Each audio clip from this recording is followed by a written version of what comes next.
तो अब हम बात करेंगे लिम्फ नोड के बारे में। जनरल एग्जामिनेशन में ये लास्ट टॉपिक बचा है, लिम्फ नोड, ठीक है ना।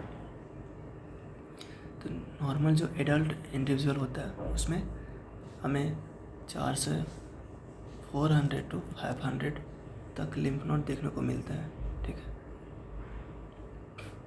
तो होता है क्या कि जो नॉर्मल लिम्फ नोड रहता है वो नॉन पाल्पेबल होता है ना। नॉर्मल जो रहता है वो नॉन पाल्पेबल होता है, ये मोबाइल होता है, ठीक है, ठीक है। और ये नॉन पाल्पेबल होगा तो इसमें ऑब्वियसली कुछ फील नहीं होगा। तो ये एक नॉर्मल लिम्फ नोड का बात कर रहे हैं ना, नॉर्मली हम लोग की देखने को मिलेगा, ठीक है। लेकिन कभी कभी जब पैथोलॉजी हो जाती है, और इसको हम लोग police man of the body भी बोला जाता है, प्रीवियसली बोला जाता था इस टाइप से ना कुछ।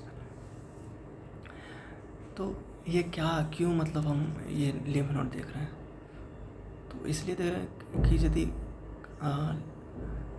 बहुत सारे पैथोलॉजी होते हैं उसमें क्या होता है कि लिम्फ नोड इनलार्ज हो जाता है और वो पाल्पेबल होने लगता है, पाल्पेट कर सकते हैं उसको हम लोग, वो फिक्स हो जाता है, वह हार्ड या फर्म हो जाता है ना। तो ये सब एक इंडिकेट करता है कि कुछ पैथोलॉजी है बॉडी में, कुछ पैथोलॉजी है। तो हम ये सब पाल्पेट करके पता कर सकते हैं कि हाँ क्या क्या कुछ प्रोबेबल कॉज तो पता कर ही सकते हैं कि हाँ क्या क्या हो सकता है, किस किस कारण में लिम्फ नोड रहता है वो इनलार्ज हो जाता है, पाल्पेबल होने लगता है, फिक्स्ड हो जाता है या फिर हार्ड या फॉर्म हो जाता है। तो इसलिए हम लोग लिम्फ नोड देखना इम्पोर्टेंट है। यदि लिम्फ नोड दिख रहा है उस केस में किसी भी पेशेंट में, मतलब कुछ अंडरलाइंग पैथोलॉजी है, ठीक है। तो साइट क्या क्या है, जो लिम्फ नोड का साइट्स क्या क्या है, कहाँ कहाँ हम लोग देखते हैं। तो सबसे पहला कि सब मैंडिबुलर है ना।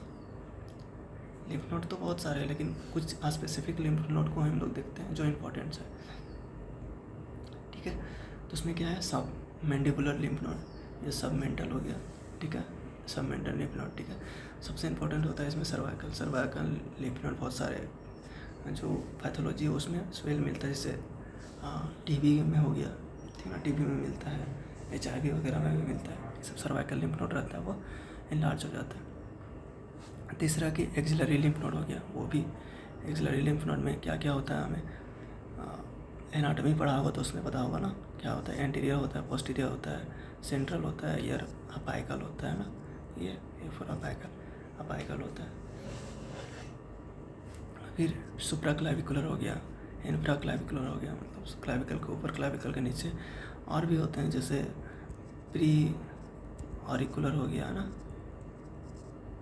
ईयर के पहले, और एक पोस्ट ऑरिकुलर होता है, मतलब कि ईयर के पीछे साइड मतलब हो गया, तो प्री और पोस्ट ऑरिकुलर। तो ये सब भी साइड रहता है जिसमें हम लोग लिम्फ नोड देखते हैं।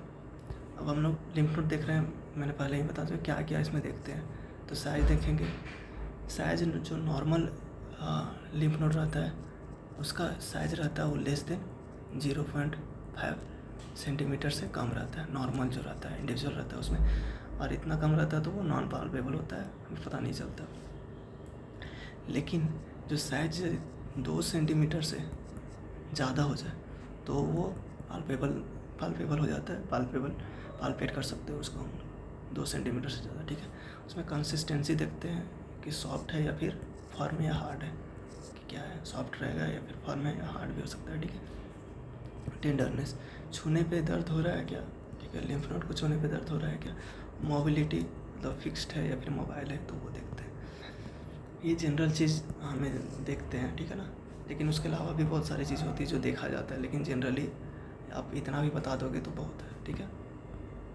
तो क्या क्या देखते हैं वो एक बार मतलब जल्दी से देख लेते हैं, ठीक है। तो साइट मैंने बताया ना, वो सब मैंडिबुलर हो गया, सब मेंटल हो गया, सर्वाइकल हो गया, एक्सिलरी हो गया, सब क्लाविकुलर हो गया, फिर प्री ऑरिकुलर, पोस्ट ऑरिकुलर, ये सब देखते हैं ना। उसके बाद साइज जो कितना बड़ा है ना, साइज देखेंगे। फिर नंबर ऑफ नोड, तो जो नोड है उसमें कितना स्वेलिंग हुआ, तो कितना नंबर, कितने मतलब नोड इनलार्ज हुआ यार, बेसिकली नंबर ऑफ नोड को देखेंगे, ठीक है। उसके बाद कंसिस्टेंसी देखेंगे, टेंडरनेस देखेंगे, मतलब फिर छूने पे दर्द हो रहा है कि नहीं। मोबिलिटी फिक्स है या फिर मोबाइल है, मैटेड है, डिस्क्रीट है, ठीक है, फिक्सिटी टू स्किन और condition of the overline skin, मतलब कैसा स्किन उसका कैसा दिख रहा है, मतलब लिम्फ नोड का जो ऊपर का स्किन है वो कैसा दिख रहा है, जनरलाइज है या लोकल है, एडजेसेंट ग्रुप ऑफ नोड कैसा है उसका लीजन कैसा है और लिम्फेडिमा कैसा है उसका, तो ये सब मेनली देखते हैं, ठीक है। अब इसके कॉज के बारे में देखते हैं कि क्या क्या कॉज हो सकते हैं इसमें। तो पहला तो है इन्फेक्शन मैंने बताया था, ट्यूबरकुलोसिस टीबी में बहुत फ्रीक्वेंटली रहता है, सो लिम्फ नोड इनलार्ज देखने को मिलता है, ठीक है। उसके बाद इन्फेक्शियस मोनोन्यूक्लियोसिस है, ठीक है, ये हो गया सबसे इम्पोर्टेंट पॉइंट जो मैंने यहाँ पे नोट किया, ट्यूबरकुलोसिस हो गया, HIV हो गया, ठीक है, जर्मन मीजल्स हो गया, फिलेरियासिस हो गया, है ना, सिफिलिस में भी मिलता है, ठीक है। अदर में हो गया लाइक सिस्टेमिक लूपस एरिथेमेटोसस, ठीक है, रूमेटॉइड डिजीज़ हो गया, हाइपर सेंसिटिव केस में भी मिलता है, लिम्फोमा हो गया, एक्यूट ल्यूकेमिया हो गया, क्रोनिक लिम्फेटिक ल्यूकेमिया हो गया। तो ये केस में लिम्फ नोड हमें लार्ज या फिक्स या फिर हार्ड मिलेगा, ठीक है। तो थैंक यू। वीडियो पसंद आया हो तो लाइक और सब्सक्राइब कर देना। Thank you.